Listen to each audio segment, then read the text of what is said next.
नमस्कार friends, welcome back to success Gurukul. जहां हम आज करने वाले हैं फिजिक्स से संबंधित एक इम्पोर्टेंट टॉपिक का रिवीजन। वो टॉपिक संबंधित है मैकेनिज्म अर्थात यांत्रिकी से संबंधित टॉपिक है। ये टॉपिक जो है आपकी परीक्षा की दृष्टि से वेरी इम्पोर्टेंट टॉपिक है। इससे संबंधित प्रश्न आपको प्रत्येक परीक्षा में देखने को मिले होंगे और आगे भी इससे संबंधित प्रश्न पूछे जाएंगे। तो इस टॉपिक से जितने भी आईएमपी प्रश्न बनते हैं उन सभी को आप जरूर देख लीजिएगा आज के वीडियो में और बहुत ध्यान से देखिएगा। नेक्स्ट आता है कि आज के प्रश्न कौन कौन से हैं, देखते हैं। कि फर्स्ट प्रश्न है आज का कि प्रक्षेप गति को दीर्घतम परास प्राप्त करने के लिए अधिकतम कितने कोण की आवश्यकता होती है। तो अधिकतम प्रक्षेप गति को जो है दीर्घतम परास प्राप्त करने के लिए जो अधिकतम कोण होता है वो 45 डिग्री होते हैं। किसी भी वस्तु को अगर 45 डिग्री कोण से फेंका जाता है तो वो अधिकतम दूरी तय करेगी।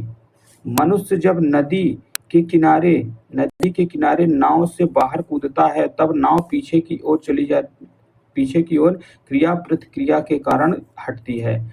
ये जो होता है नाव का जो पीछे हटना होता है क्रिया प्रतिक्रिया का नियम, अर्थात ये क्या है, न्यूटन का तीसरा नियम लागू होता है, जिस कारण से क्या होता है, जब व्यक्ति नाव से बाहर कूदता है तो नाव पीछे की ओर हट जाती है। नेक्स्ट आता है कि संवेग परिवर्तन अर्थात संवेग परिवर्तन की दर किसके बराबर होती है। तो संवेग परिवर्तन की दर बराबर होती है बल के बराबर। न्यूटन का प्रथम नियम किससे परिभाषित करता है। न्यूटन का प्रथम नियम होता है वो इनर्शिया अर्थात जड़त्व को प्रभावित करता है। प्रक्षालन मशीन अर्थात जो वॉशिंग मशीन होती है का कार्य किस सिद्धांत पर आधारित है। तो वॉशिंग मशीन जो है वो अपकेंद्री बल पर आधारित है, सेंट्रीफ्यूगल फोर्स पर।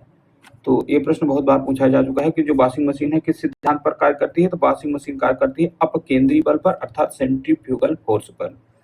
सड़क पर चलने की अपेक्षा बर्फ पर चलना अधिक कठिन क्यों होता है। सड़क पर चलने की अपेक्षा बर्फ पर चलना कठिन होता है, ऐसा क्यों? क्योंकि बर्फ में सड़क की अपेक्षा घर्षण जो होता है कम होता है। चलने के लिए हमें फ्रिक्शन अर्थात घर्षण की आवश्यकता होती है, जबकि बर्फ में घर्षण नहीं होता है। न्यूटन के नियम देख लेते हैं। तो आइजैक न्यूटन ने गति के 3 नियम दिए हैं, जिनमें फर्स्ट नियम है फर्स्ट लॉ ऑफ मोशन। यदि कोई पिंड विरामावस्था में है तो वह तब तक उसी अवस्था में रहेगा जब तक कि उस पर कोई बाह्य बल आरोपित न किया जाए। तो गति का जो प्रथम नियम है ये कहता है कि अगर कोई वस्तु गति में है तो गति में रहेगी और स्थिर अवस्था में है तो स्थिर में रहेगी जब तक कि उसमें कोई भी बाह्य बल आरोपित नहीं किया जाएगा। दूसरा नियम बताता है कि किसी वस्तु के संवेग में परिवर्तन की दर उस पर लगाए गए बल के समानुपाती होती है तथा संवेग परिवर्तन की दिशा बल के अनुदिश होती है। किसी वस्तु के संवेग परिवर्तन की दर उस पर लगाए गए बल के समानुपाती होती है तथा संवेग परिवर्तन की दिशा बल के अनुदिश होती है। फिर आता है थर्ड लॉ ऑफ मोशन, तृतीय गति का नियम। प्रत्येक क्रिया के बराबर विपरीत दिशा में प्रतिक्रिया होती है, इसलिए इस गति को क्रिया प्रतिक्रिया का नियम कहा जाता है। तो न्यूटन का जो तीसरा नियम है वो क्रिया प्रतिक्रिया का नियम है, जिसमें क्या होती है, दिशा के विपरीत भी प्रतिक्रिया होती है। फिर आता है ऊर्जा संरक्षण से क्या आशय है। Energy conservation. ऊर्जा संरक्षण से क्या आशय है। ऊर्जा का ना तो सृजन किया जा सकता है और ना ही इसे नष्ट किया जा सकता है। ऊर्जा का ना तो सृजन किया जा सकता है और ना ही इसे नष्ट किया जा सकता है, यही क्या है, ऊर्जा संरक्षण का नियम है। अंतरिक्ष से गिरता हुआ पिंड पृथ्वी के वायुमंडल में प्रवेश करने पर क्यों जल उठता है। अंतरिक्ष से गिरता हुआ पिंड पृथ्वी के वायुमंडल में प्रवेश करने पर क्यों जल उठता है। इसका कारण है कि वायु में घर्षण के कारण। ग्रहीय पिंडों की परिक्रमण गति अर्थात ग्रहों द्वारा सूर्य का परिक्रमण में प्रभावी बल क्या है, अभिकेंद्रीय बल, सेंट्रीफ्यूगल फोर्स। ग्रहीय पिंडों की परिक्रमण गति में प्रभावी बल है अभिकेंद्रीय बल। दूध मथने के पश्चात क्रीम को दूध से पृथक हो जाने का क्या कारण है। तो ये है दूध जो मथने का कारण है ये अपकेंद्रीय बल अर्थात बाह्य बल इसमें कार्य करता है। नेक्स्ट आता है कि वायु की ऊर्ध्वाधर गति को क्या कहते हैं। वायु की ऊर्ध्वाधर गति को कहते हैं वायु प्रक्षोभ। रॉकेट किस सिद्धांत पर कार्य करता है? रॉकेट कार्य करता है संवेग संरक्षण के सिद्धांत पर। रॉकेट किस सिद्धांत पर कार्य करता है? तो रॉकेट करता है संवेग संरक्षण के सिद्धांत पर कार्य करता है। फिर आता है कि किसी पिंड के संवेग और वेग, किसी पिंड के संवेग तथा वेग अर्थात मोमेंटम या और वेलोसिटी के अनुपात को प्राप्त मान क्या कहलाता है? तो मोमेंटम और वेग का जो अनुपात से प्राप्त मान होता है उसे मास अर्थात द्रव्यमान कहते हैं। नेक्स्ट आता है त्वरण ज्ञात करने का फार्मूला क्या है? त्वरण ज्ञात करने का सूत्र होता है A = v - u / t। A = v - u / t, जहाँ a क्या है? त्वरण है, v अंतिम वेग है और u प्रारंभिक वेग है और t जो होता है वो समय अंतराल है।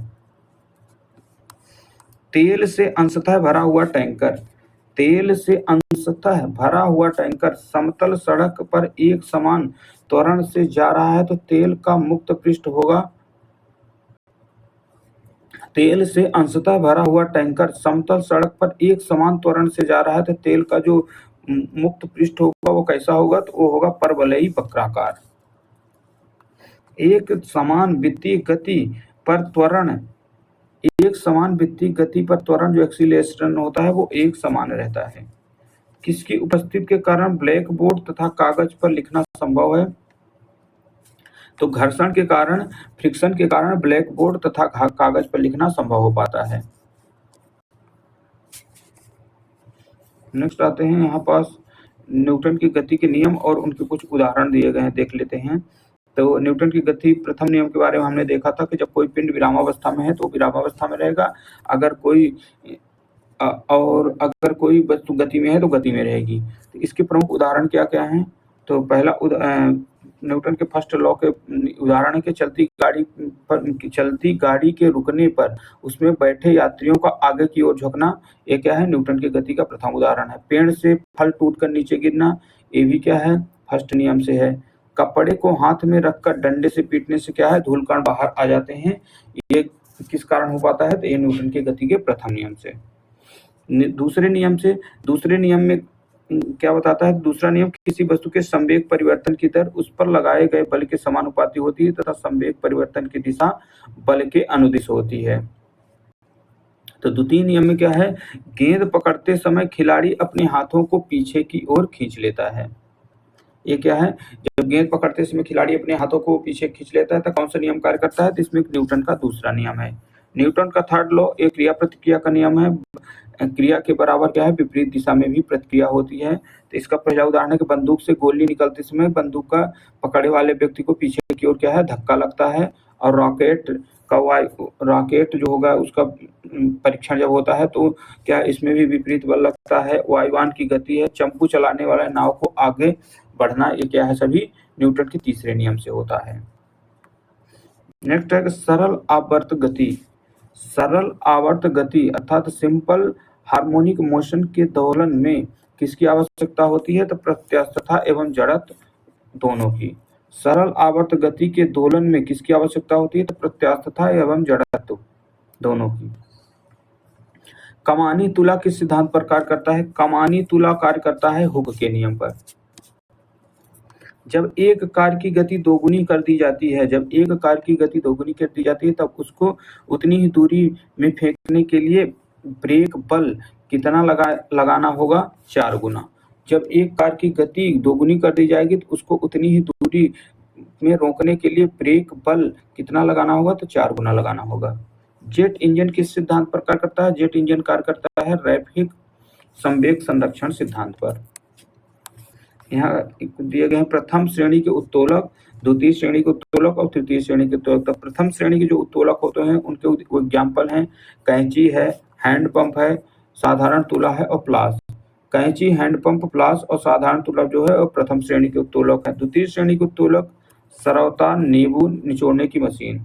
सरौता और नींबू निचोड़ने की मशीन जो है वो द्वितीय श्रेणी के उत्तोलक। तृतीय श्रेणी के उत्तोलक है स्टेपलर है, चिमटा है। स्टेपलर, चिमटा और मनुष्य का हाथ। मनुष्य का हाथ वेरी इंपॉर्टेंट है। किस श्रेणी का उत्तोलक है? तो मनुष्य का जो हाथ होता है वो तृतीय श्रेणी का उत्तोलक है। तो दोस्तों आज के इस टॉपिक से जितने इंपॉर्टेंट प्रश्न थे वो हम आपको करवा दिए हैं। नेक्स्ट टॉपिक में हम फिर से मिलेंगे, तब तक के लिए आप सभी को